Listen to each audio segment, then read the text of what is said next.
جی میں محمد نعمان بات کر رہا ہوں پاکستان جی سے۔ نواز بھائی کیا حکم ہے بھائی؟ اللہ تعالیٰ آپ کو عزت نعمان نعمان نعمان نعمان آپ کو بھی عزت دے اللہ تعالیٰ۔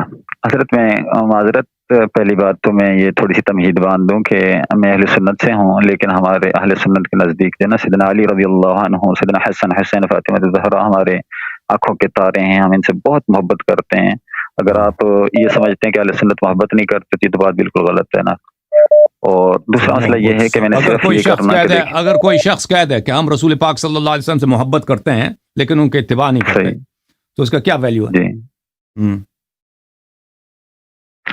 دیکھیں اتباع تو ہم بالکل کرتے ہیں، یہ بھی نہیں ہو سکتا کہ ہم اتباع نہیں کرتے ہیں۔ اب دیکھیں صرف مسئلہ میرا سوال کوشچن یہ تھا، سوال یہ تھا کہ آپ نے جو ہے نا جب بھی آپ سے قرآن مجید کے آیت مانگی گئی ہے سیدنا علی رضی اللہ عنہ کی امامت پر، تو آپ نے یہ کہا قرآن میں تحریف ہوئی ہے، تبدیلی ہوگی، خلفاء نے وہ آیتیں مٹا دی ہیں، یہ ہیں وہ ہیں، ٹھیک ہے نا، یہ بات ہوئی۔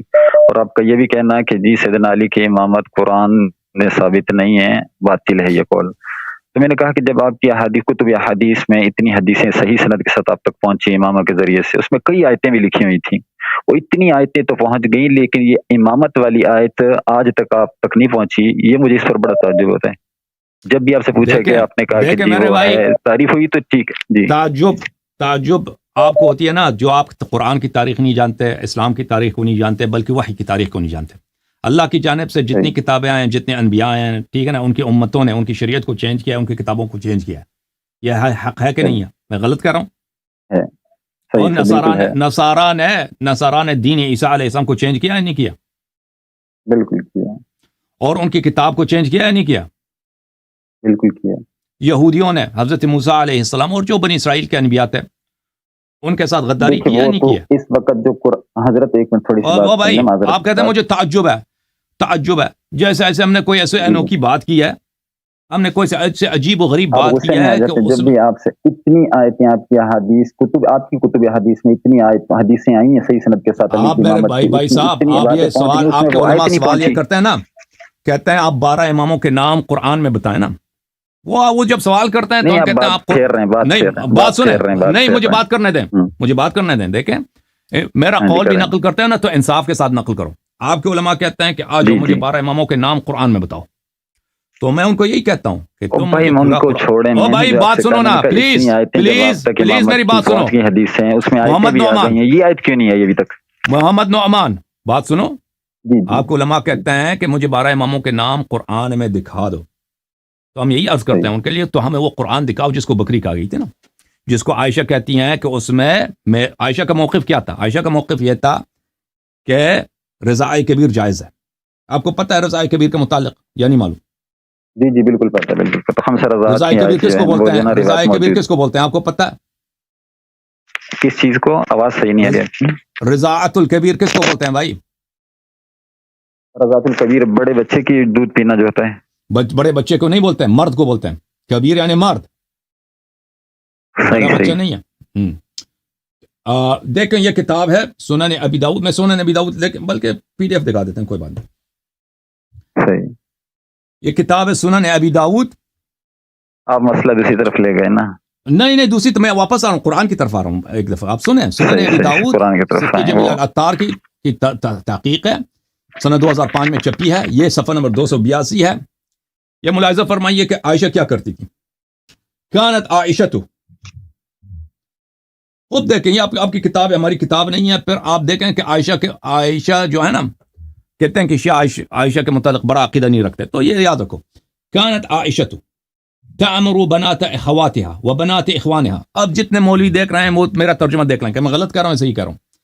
عائشہ حکم دیتی تھی اپنے بتیجیوں کو اور اپنے بانجیوں کو، یعنی ان کے عائشہ کے بائی کی جتنے بیٹیاں تھیں اور عائشہ کی بہنوں کی جتنی بیٹیاں تھیں، ٹھیک ہے نا، ان کو کیا حکم دیتی تھی؟ ان یرضعن من احبت عائشہ ان یراها ويدخل عليها وان كان كبيرا 5 رضعات ثم يدخل عليها، کہ جو بھی شخص چاہے وہ کبیر آدمی ہو، مثلا کوئی آدمی 30 سال کا، 40 سال، 50 سال کا آدمی ہے، عائشہ حکم دیتی تھی اپنے بھائی کی بیٹیوں کو اور اپنی بہن کی بیٹیوں کو کہ اس شخص کو 5 مرتبہ اپنا چھاتی اس کے منہ میں دے دو، 5 مرتبہ چھاتی اپنا کھول کے سینہ چھاتی کھول کے اس کے منہ میں 5 دفعہ ایک دن دو دوسرا تیسرا 4 5 تاکہ یہ عائشہ کے بھتیجی کے ساتھ یا عائشہ کے بانجی کے ساتھ محرم بن جائے، پھر یہ عائشہ سے ملنے چلے جائے، ٹھیک ہے نا۔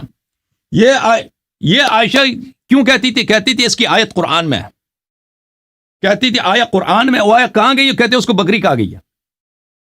تو میرے محترم وہ کیا وہ منسوخ التلاوہ ہے؟ منسوخ التلاوہ بھی نہیں ہے، وہ مسلم کی روایت ہے نا، یہ آیت قرآن میں موجود تھی اور رسول پاک صلی اللہ علیہ وسلم کے زمانے میں پڑھا جاتا تھا، اور رسول پاک صلی اللہ علیہ وسلم وفات بھی ہو گئے تو وہ پڑھتے تھے، لوگ پڑھتے تھے اس کو۔ ایک منٹ میں اس کو دکھاؤں آیا آپ کو، وہ میں نے دیکھی ہوئی ساری تھی۔ نہیں ایک منٹ خاموش ہونا بھائی صاحب، میں قرآن کی بات ہو رہی نا، اب آپ ہم سے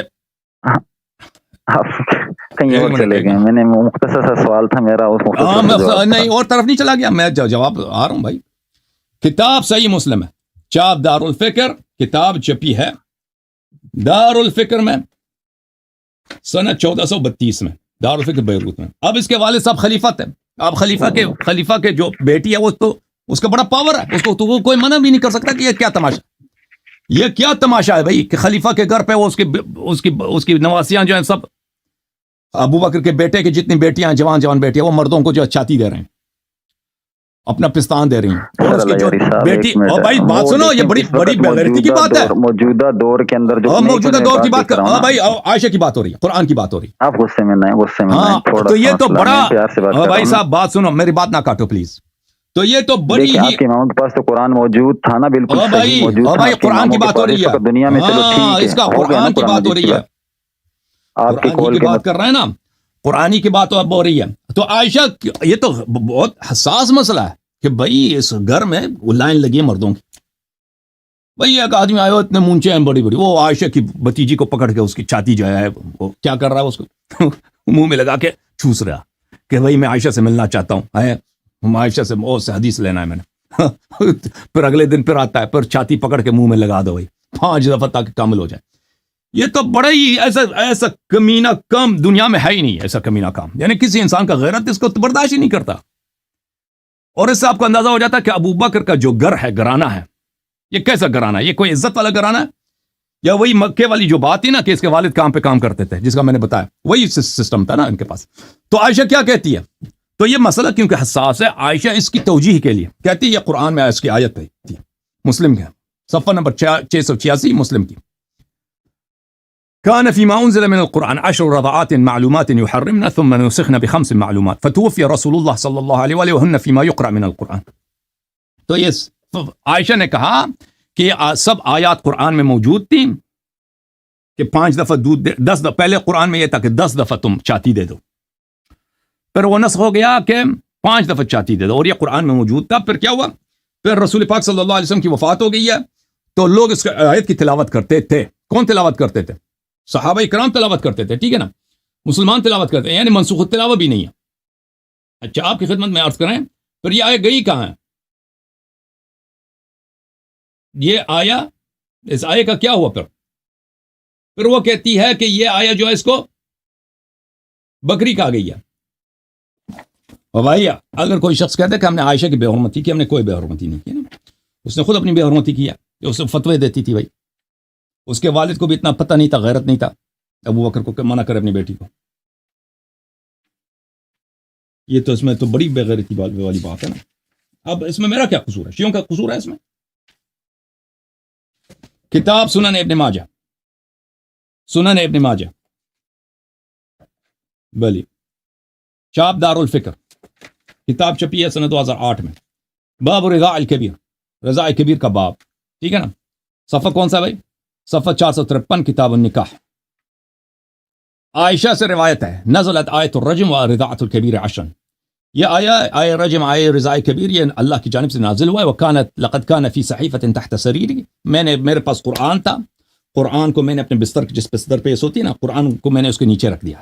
اچھا، فلما مات رسول اللہ صلی اللہ علیہ وآلہ تشاغلنا بموتہ دخل داجن فاکلها، جب رسول پاک صلی اللہ علیہ وسلم کی وفات ہو گئی ہے تو ہم مشغول ہو گئے تھے، تو بکری آ کے اس بکری نے قرآن کو کھا لیا، ٹھیک ہے نا۔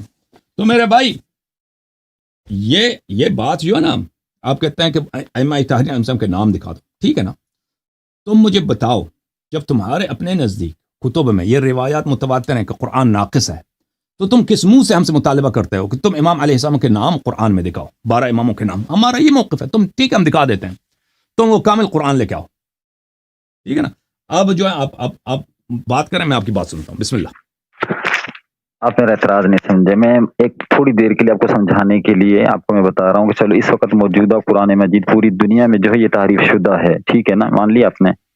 تو میں دوسرا کیا یہ ہے مان کہ آپ لیا؟ کے آپ اماموں کے لوگوں کا پاس سیدنا موقف ہے، علی کے پاس تو یہ صحیح عائشہ کا قرآن مجید موقف ہے، موجود تھا کہ نہیں؟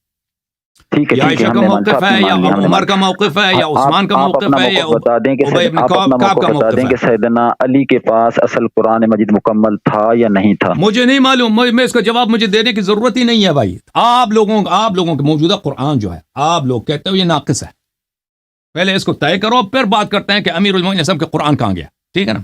وہ دوسرا سوال ہے، پہلے اس بات کو مان لو، یا قبول کرو یا رد کرو، ٹھیک ہے نا؟ ہر بات کی ہر بحث کی ایک منطقی ترتیب ہوتی ہے کہ بھئی یہ موجودہ قرآن، یہ عائشہ کیا جھوٹ کہہ رہی ہے؟ عائشہ اگر جھوٹ کہہ رہے تو تم آ کے لعنت کرو کہ اس نے قرآن اللہ کی کتاب پہ اس نے تہمت لگایا کہ بھئی ہمارے کتاب میں یہ آیت موجود ہے کہ تم چاتی دے دو ایک مرد کو، ایک عورت، جوان عورت ہے، میں عائشہ کی بتیجی فرض کریں 22 سال 25 سال ہے، اب روز لوگ آ رہے ہیں کہ بھئی چاتی دے دو ہم، وہ بھی وہ گریبان چاک کر کے عورت کے مرد کے سامنے یہ چاتی لے لو تم، پھر وہ جو ہے عرب جو ہے موٹا عرب آ کے چوس کے اس کا، دیکھیں یہ بےغیرتی ہے کہ نہیں ہے؟ تم پہلے بولو، جب یہ عائشہ کہتی ہیں کہ یہ قرآن میں موجود تھا، عمر کہتا ہے فلان آیا قرآن میں موجود تھا، سورہ احزاب جو ہے سورہ بقرہ سے زیادہ لمبا تھا، ٹھیک ہے نا؟ تم ہم پہ نہ آ جاؤ، تم اپنا جواب دے دو، پہلے اپنا جواب دے دو، پھر اس کے بعد کہیں گے کہ امیر المومنین السلام کے قرآن کہاں گئی ہے، ٹھیک ہے نا؟ سمجھ میں آئی بات؟ ان کے پاس اصل قرآن مجید موجود مکمل تھا یا نہیں، صرف اتنا سا بتا دیں مجھے۔ مجھے بتاؤ نا، تم مجھے بتاؤ کہ پوری قرآن کو بکری کھائی یا نہیں کھائی؟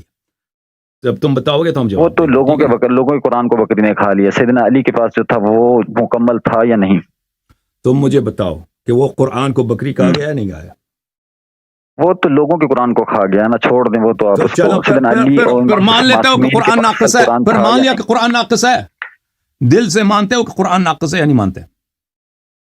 میں صرف آپ سے آپ کا موقف پوچھ رہا ہوں کہ امام معصومین 12 اماموں کے پاس قرآن مجید اصل موجود تھا یا نہیں، صرف اتنی سی بات ہے، آپ اتنی بحث میں جانے کی ضرورت ہی نہیں، کیونکہ آپ کے پاس کوئی جواب ہی نہیں ہے، اگر آپ کہیں گے ہاں تو آپ کے پاس روایت نہیں ہے۔ لوگوں کا قرآن، یہ تو اللہ تعالیٰ نے کتنے قرآن بھیجے ہیں، لوگوں کے کے قرآن کو بالکل موجود ہے دنیا میں، اس پر بحث نہیں ہو رہی، بات ہو رہی ہے کہ آپ کے پاس جو قرآن موجود ہے امام معصومین کے پاس، اس کو مکمل تھا یا نہیں؟ آپ مجھے بتائیں کہ کیا اللہ تعالیٰ نے کتنے قرآن بھیجے ہیں؟ میں لوگوں آپ کے کی لیے الگ بات کر قرآن رہا ہوں، بھیجے آپ ہیں، ہماری اہل طرف بیت آ علیہ السلام جاتے کے ہیں، لیے میں آپ الگ۔ سے آپ کا موقف پوچھ رہا ہوں، صرف آپ کا موقف پوچھ رہا ہوں کہ آپ کے امام معصومین کے پاس قرآن میں مکمل تھا یا ناقص تھا؟ رسول پاک صلی اللہ علیہ وسلم کے سینے میں جو کچھ بھی تھا وہ ہمارے ائمہ طاہرین علیہ السلام کے پاس موجود تھا۔ اچھا، وہ آیت جس میں حضرت علی کی امامت کا ذکر ہے وہ کہاں ہیں؟ اتنی آیتیں آپ کی حدیثوں میں آ گئی ہیں، ٹھیک ہے، وہی یہ آیت کیوں نہیں آئی؟ ہاں وہی جب تمہارا عقیدہ ہی آپ یہی کا ہے، قول ہی باطل ہے، آپ کا خود کا قول باطل ہے کہ وہ آیت ہی نہیں ہے، آپ کہتے ہیں کہ وہ آیت تھی، میں نے کہا کہ میں آپ سے نہیں ہے، پوچھ رہا ہوں کہ آپ کے قرآن مجید میں میرا عرض یہی ہے، میرا بھائی، اتنی آیتیں آئی ہیں آپ لوگوں کی، وہ کہاں ہیں؟ وہ آیت کہاں ہیں؟ مجھے تم پورا قرآن دکھاؤ، تمہیں آیات دکھاؤں گا نا، تم مجھے پورا قرآن دکھا دو بھائی صاحب، جب تمہارا عقیدہ ہی یہی ہے، تمہارے کتب میں یہ موجود ہے، تم مجھ سے کیوں مطالبہ کرتے ہو کہ مجھے فلان آیت قرآن میں دکھاؤ؟ دیکھیں اگر یہ کتاب جو ہے نا، یہ کتاب مثلا مستدرک حاکم ہے، اس میں 600 صفحے ہیں، اس میں سے 300 صفحے کو کسی نے پاڑ کے پھینک دیا، اب میں آ کے اس کتاب میں تلاش کروں کہ بھئی اس کتاب میں فلان مطلب نہیں ہے، تو میں کیا کہہ سکتا ہوں دنیا والوں کے مستدرک حاکم نے یہ حدیث نقل نہیں کی ہے؟ نہیں، وہ تو کوئی نہیں کر سکتا نا بھائی، جب تم خود تمہاری کتب میں موجود ہے کہ قرآن ناقص ہے، قرآن ناقص ہے، قرآن ناقص ہے، تو تم کیسے ادعا کرتے ہو کہ تم ہمارے ائمہ علیہ السلام کے نام دکھاؤ؟ پھر نام کی ضرورت نہیں ہے، صفات جب اللہ تعالیٰ نے قرآن مجید میں صفات بتا دیا، رسول پاک صلی اللہ علیہ وسلم نے اس آیات کی تفسیر بتا دی، وَأَطِیعُوا اللَّهَ وَأَطِیعُوا الرَّسُولَ وَأُولِي الْأَمْرِ مِنْکُمْ إِنَّمَا يُرِیدُ اللَّهُ لِیُذْهِبَ عَنْکُمْ الرِّجْسَ أَهْلَ الْبَیْتِ وَیُطَہِّرَکُمْ تَطْہِیرًا۔ بسم الله الرحمن الرحیم، فمن حاجك فيه من بعد ما جاءك من العلم فقل تعالوا ندعو ابناءنا وابناءكم ونساءنا ونساءكم وانفسنا وانفسكم ثم نبتهل۔ جب رسول پاک صلی اللہ علیہ وسلم نے سب کی تفسیر بیان کر دی ہے، تو اور اس طرح واضح تفسیر بیان کر دی ہے کہ صرف یہ اہل بیت طاہرین علیہ السلام ہے، کوئی اور نہیں ہے، وہ نام سے زیادہ اہم ہے، نام سے زیادہ واضح ہے، ٹھیک ہے نا؟ بہت مہربانی آپ کے خداوند مطالعہ کو جزائے خیر دے دیں۔